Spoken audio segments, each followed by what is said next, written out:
Hi guys, kamusta kayo? Ngayon, hindi ko na napakita sa inyo yung paglalakad ko. Pero sa mga susunod, papakita ko na sa inyo. Naglakad kasi ako mula dito hanggang Lubers para mapagpawisan, maano ulit yung katawan natin kasi medyo tumataba na tayo.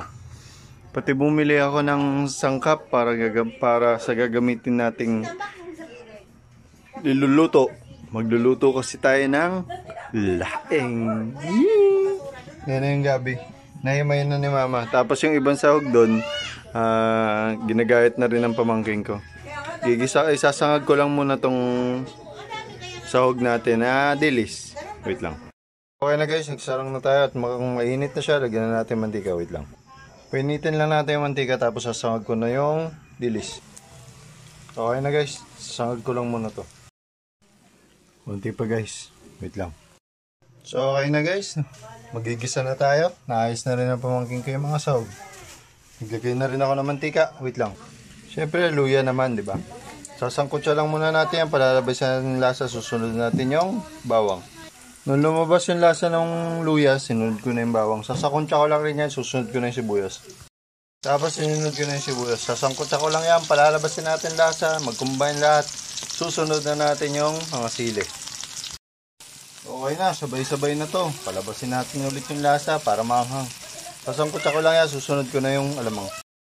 So, okay na guys. Unahin lang natin maluto to. Lalagyan ko lang ng suka yan. Tapos isaka. Mamaya sasangkotsa na natin yan. Antayin lang muna natin maubos yung suka. Yung ibang sahog. So okay na guys. Tuyo na siya. Kaya nilagyan ko na siya ng asukal. Tapos sasangkotsa na natin itong mga sahog. Palalabasin lang natin ang gusto yung lasa. Lasa nila lahat. Okay na yung mga sangkap guys. Nilagay ko na rin yung pangalawang piga. Kakukulayin ko lang yan bago natin ilagay itong tangkay. Grabe, sarap niya. Namiss ko yung ganitong lasa ng laing. Sobra. Last kasi grabe yung ginawa ni mama. Yung sili. Napakarami. So okay na guys. Nung kumulo na yung pangalawang piga natin, nilagay na natin yung tangkay. Kakukuloyin na muna natin yan. Balikan natin ulit yung mamaya. So okay na siya guys. Pwede na natin ilagay yung dilis. Wait lang. So okay na guys. Tapos tinimpla na rin natin ang paminta. Pwede na rin natin ilagay yung dahon. Wait lang. So okay na guys, nalagay na natin yung dahon. Pakukuloyin lang muna natin bago natin ilagay yung unang piga. Bango niya, sarap. So binaliktad ko lang yung gulay guys. Balikan natin ulit mamaya kasi may sabaw pa siya. So guys, halos wala na siyang sabaw. Pwede na natin ilagay yung unang piga. Wait lang.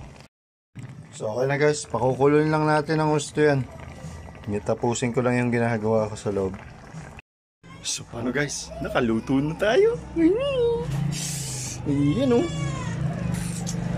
Sarap. Grabe. Mas masarap nga yan pagpamanghang. Tara, kain tayo.